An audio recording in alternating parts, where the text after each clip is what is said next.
C'est un week-end important, Laurence, pour les dermatologues et pour nous, pour nos peaux, parce qu'on surveille les grains de beauté particulièrement ce week-end. C'est une opération de prévention, d'information qui est lancée depuis hier, qui va se tenir pendant toute la semaine, donc sur les réseaux. Vous pouvez discuter avec Karine, mais vous pouvez aussi aller voir ce qu'on vous dit concernant la surveillance de vos grains de beauté. Ou regardez en replay ce dont on a parlé hier, quant au nombre de grains de beauté. J'ai beaucoup, moi, de marques et de produits pour vous montrer à quel point il y a de quoi faire. Parce que la nouveauté, c'est qu'il y a quand même suffisamment de filtres, de combos de filtres pour répondre à nos différents besoins et à nos différentes problématiques, avec une petite mention quand même du côté de la pharmacie, où ça s'est énormément glamourisé. Et on a affaire aussi à des choses assez sérieuses et intéressantes, mais il y a aussi des choses intéressantes en supermarché. Il faut savoir que quand on vous propose des filtres minéraux, retenir, c'est souvent dans le monde du bio ou dans le monde...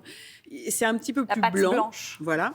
Quand on est dans des filtres un petit peu plus chimiques qui absorbent en quelque sorte les UV pour, entre guillemets, les dissoudre, là, on a des problématiques d'environnement. Donc, quand on mélange les envies d'environnement, les envies de protection, les envies de gérer ses problèmes de peau au soleil, ça fait beaucoup de choix. Alors, du coup, Laurent, si on veut une protection maximale et vertueuse pour la planète, on se tourne vers quoi ? Eh bien, on va d'abord aller vers une étude allemande qui laisse un peu passer quand même des ultraviolets. Donc, attention. Donc, cette étude allemande, elle nous dit quoi ? Elle nous dit que pour limiter les dégâts de tout, on ne s'expose pas. Je suis désolée de le dire, mais la première belle solution, on évite. Il y a entre certaines heures, mais même en règle un peu générale, on fait vraiment attention. Et je vous ai déjà parlé des autobronzants, des maquillages, et ça pour avoir bonne mine. On peut avoir d'autres solutions. La deuxième règle que cette étude scientifique allemande donne, c'est qu'on met des textiles, et surtout les enfants, mais aussi nous les adultes, les t-shirts UV, les t-shirts soleil, comme on peut dire avec son gamin. Franchement, la casquette, évidemment les lunettes, mais c'est intéressant. Les crèmes arrivent. Elles sont importantes, les crèmes. Pas me faire dire ce que je n'ai pas dit. Mais en troisième solution dans cette étude allemande. Donc, vous voyez, si on veut vraiment être vertueux, c'est ça qui est intéressant. Alors, une fois qu'on a pris toutes les précautions et qu'on va quand même au soleil avec une crème, quelles sont peut-être déjà les nouveautés On se oint avec quoi ? Voilà, parce que le problème, c'est qu'on ne se oint pas assez. On devrait se oindre toutes les 2 heures. Oignons-nous. Et donc, on devrait justement... Et donc, ça fait appel à un mot qu'on utilise en médecine qui s'appelle l'observance. L'observance, c'est quand on observe bien, quand on fait bien, on respecte le traitement qu'on nous a donné. Là, c'est une problématique d'observance, la crème solaire.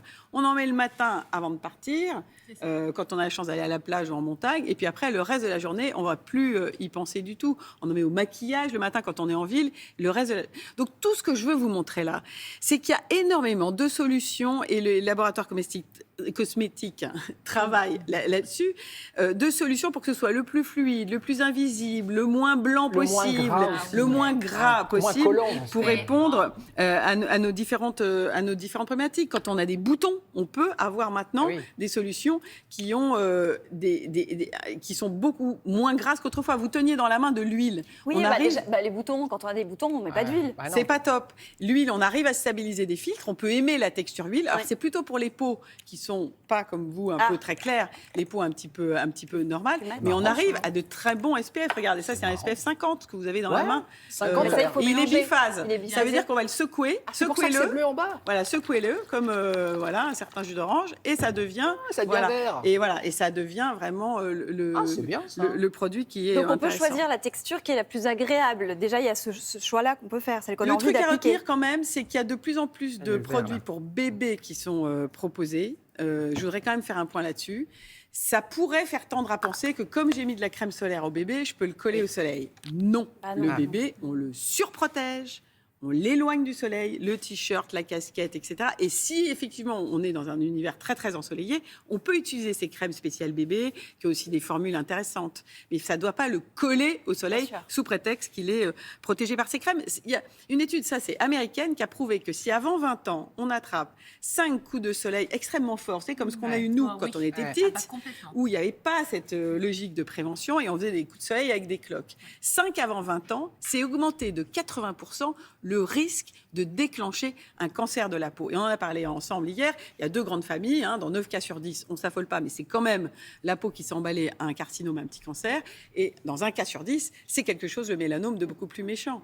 Donc, en conclusion, Laurence, les dernières règles de comportement à rappeler. Vous l'avez dit, entre 12 et 15 heures, on fait attention. Il va refaire beau là, on ne se colle pas au soleil sans protection. Et pardon, même en ville. on est tenté de faire une terrasse, on se dit, non, à Paris... Et à ce moment-là, en ville, vous avez des formats, ça c'est plat, ça tient dans la poche, c'est un petit spray, chic. Bien, ça c'est solide et tendance naturelle, ça c'est complètement transparent avant le maquillage. Il y a de quoi faire, donc ne vous précipitez pas sur la marque habituelle, regardez ce qu'il y a tout, parce que l'important c'est de les utiliser. Et puis n'oubliez pas cette prévention, une semaine pour sauver sa peau avec les dermatologues et les vénérologues. Et entre deux rendez-vous chez le dermato, on essaye de se regarder, se prendre en photo et suivre l'évolution de ces grains de beauté.